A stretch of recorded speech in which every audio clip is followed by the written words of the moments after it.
Over a year ago, I made a video about language death, and I talked about the most recently dead language, which at the time was Bangala. Since then, a few more have died, the most recent being Mednij, or I assume that's how you pronounce it. So you can see that that language of family is quite neglected in terms of language preservation. And just a couple of weeks ago, I made a video about 3 languages which have been successfully revived. So today we're going to talk about 3 languages that are currently being revived and within a few years' time will be declared revived. So let's move on to our first language. Let's begin in Ireland, where we have a language called Yola, and they have a really cool flag that has purple in it. I really like it. Now, Yola, where does that come from? Well, it's Anglic, meaning it's Germanic, and meaning it's related to English. It was historically called the 4th Anbagi dialect. However, it is no longer a dialect of English by any means. It diverged from Middle English from at least 1169, when the Normans invaded Ireland. It's also related to Fingalian, which was another Anglic dialect that was descended from Middle English. However, this died long ago and never really got to develop into a language like Yola has. It was spoken in County Wexford, mostly in the baronies of 4th Anbagi, which are on the map here. And it has the same phonology as Middle English, but slightly different sound shifts happened. Here is the alphabet, for example, and you can compare that with Middle English if you know any, and you can compare it with Modern English and see that it's different, obviously. Some of the shifts are very similar to the shifts that happen between Middle English and Modern English, but some of them are different. I find it interesting that they retain the DH spelling, which would have historically made a the sound. Now, continuing with Yola, it ceased to be used as a daily language in the mid-18th century. It was replaced by Hiberno-English. However, this was not the end of the language. It was used mainly as a liturgical and a literary language, such as Kathleen Browne, who was an Irish politician, and she wrote extensive texts in the language and also about the language. It was officially declared extinct, however, in 1998 with the death of Jacques Devereux. Jacques Devereux was somewhat a preservationist of this language himself, and he helped recite many poems and pass them down and record them. So lots of poems and literature still exist. I'm talking like oral literature, but it got written down. He also helped set up the Yola farmstead, which is pictured in the background. The Yola farmstead is a half real functioning but also half reenactment of a medieval Irish village, but everyone there speaks in the language. They also run workshops to help people learn the language. There are many resources online. I will link some of these. And there are about 140 fluent speakers today, so the revitalization of this language has been good. None of them are native, which is why this language is not declared revived yet, but people speak it. Finally, we have the Our Father prayer in Yola. Now, if you know any Middle English, this might help you. If you don't, you can still compare it to the modern text, and there's some things that look very similar to English, but you can see that some of the shifts are differently placed. Mainly the fact that they use phonetic spelling is what throws most people off. If you listen to it spoken, it's slightly more intelligible to modern English. Even then, though, it's undisputably a language at this point and not a dialect, and it's really interesting that this exists. I think within a few more years' time, there will probably be a few native speakers pop up. The thing about this is we don't know. There could already be native speakers. It doesn't seem that the figures are very well recorded, and also maybe some of the native speakers, or who will be native speakers, have already been born, but they don't speak yet because, they're literally babies. But hopefully we'll get an update on this language, and before we know it, we have another language that's been revived, and another one here in the British Isles that's been revived. But to end this section, we're going to talk about our next language of today. If this background seems familiar to you, it's because I've talked about this language before on episode 4 of my Forgotten Romance Languages series. The language in question is, of course, Dalmatian, well known for being the famously extinct Romance language. And believe it or not, this is their flag. The shades of colour are very slightly different to the ones in the Ukrainian flag, but Dalmatia did historically have this flag at one point when it was its own principality. So yes, that is not the Ukrainian flag. Furthermore, here was the spread of the language. This is not the current spread of the language, but it's the historical spread. And these are specifically the different dialects.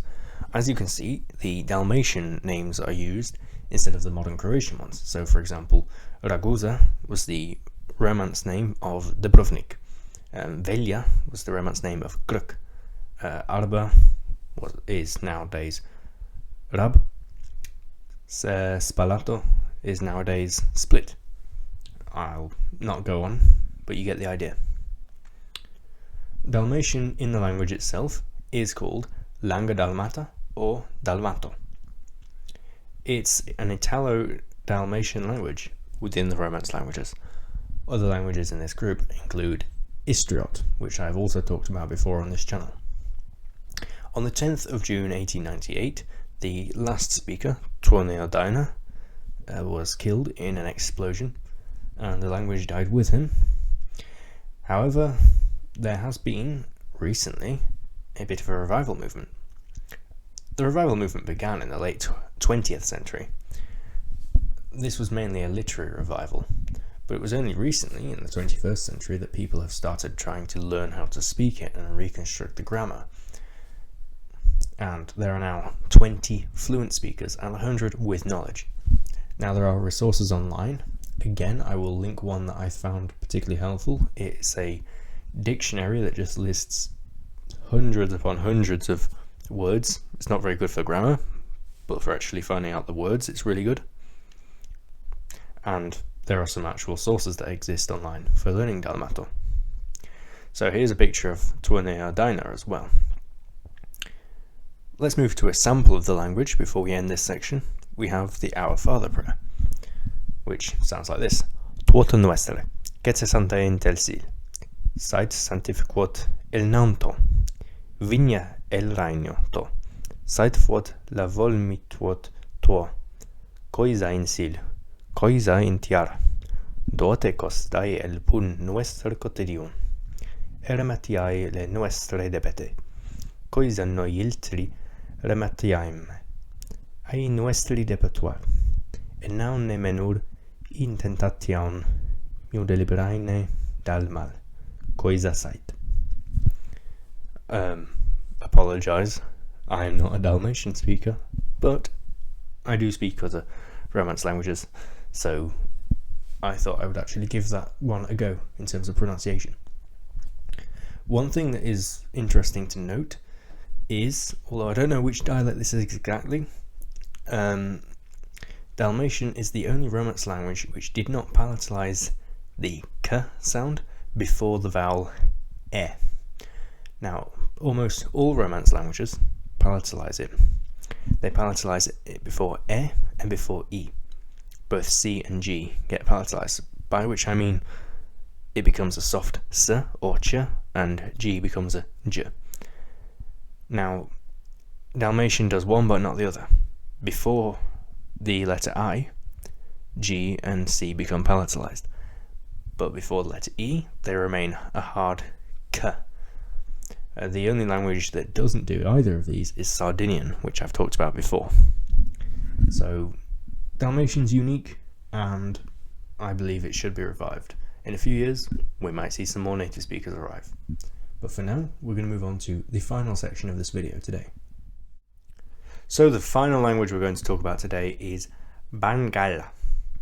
And here we have a flag of all indigenous peoples in Australia, which is where this language is spoken, as the Bangala people did not have their own flag.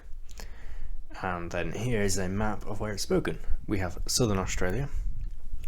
You can see Adelaide, which is a big city there in the southeast of this map, and you can see the area that says Parnkala, which is the older name, That's where the language was historically spoken. We have some pictures of Bangala people here. This is what they look like. However, you'll notice there's this one guy who doesn't really look like he's part of them at all. We're going to get on to him in a second. But first of all, let's talk a little bit about the language. So as I mentioned, Bangala used to be called Pankala. You might still see that name used sometimes, but that's no longer the name of the language. It's a Pama-Nyungan language, which is a huge language family within Australia. It stretches across most of it. It's the largest language family there. It has hundreds of languages, and Bangala is part of that. The last speaker died somewhere between 1960 to 1964. There are conflicting sources on the exact date, so know that it was around that sort of time, however. The revival began in 2012, however, thanks to the Israeli linguist Gil'ad Zuckerman, pictured here. I don't know why he writes his name like that in English, because if you see the Hebrew, it's Zuckerman, not Zuckerman, but yeah. Now, Gil'ad Zuckerman has contributed a lot to linguistics, both Israeli and Yiddish linguistics, and just general linguistics, and he's come up with some different theories and terms that not a lot of linguists agree with. One of these terms he uses is sleeping beauty. Now, he believes that to refer to the Aboriginal languages of Australia as dead languages is incredibly insulting, and he doesn't believe that any language actually dies, more that it goes to sleep, and he calls it a sleeping beauty. And he says that a revival movement can wake this language back up, which is exactly what he's been doing with Bangala. He contacted the community and said that he's interested in helping revive their language, and this is exactly what he's doing. He's been given many awards for it. He's the professor at Adelaide University. He actually moved out to Australia to do his work, and he's still there now. We're going to talk a bit more about this language just now.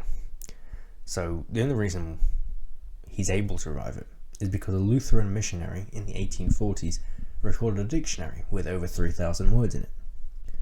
And these words were actually digitized. Zuckerman created an app just a few years ago that has over 3,000 words in the Bangala language to help Bangala people, download the app and they can read these words, and it helps them learn it rather than having to take time out to go to classes and workshops. Not everyone can go to them, and it makes it more widely available for people who don't live in the area as well, who are also of that ethnicity. So let's take a look at the language. Here's the phonology, and luckily it only has 3 vowels, which makes it very easy. Its phonology in terms of consonants is a bit more complicated. We have these retroflex consonants. Now, the reason that I've not pronounced the R in Bangala is because they aren't R's. RN, RL, and RD represent retroflex N, D, and L. So instead of it sounding like it sounds like Instead of it sounding like it sounds like I've tried my best to do that. Basically, you curl your tongue backwards to reach the roof of your mouth and then make that sound. I'm not perfect at this, but I'm trying to do that with the Bangala pronunciation. They also have these interdental ones. They don't have that one for L, but they have it for N and D. Basically, put your tongue between your teeth and make the sound and the. Again, I'm not perfect at that, but that's basically why it's got an odd spelling system, why it seems like it should be Bangala, but it's not, it's Bangala. Furthermore, if you visit this website, which is created by Zuckerman, you can find lots of resources on the language. Information about the language, about its history, about its status today. Find lots of audio recordings, such as this one. Lots of texts, again, such as this one. Recordings done both by Zuckerman and by actual ethnic Bangala people who've learnt to speak it now.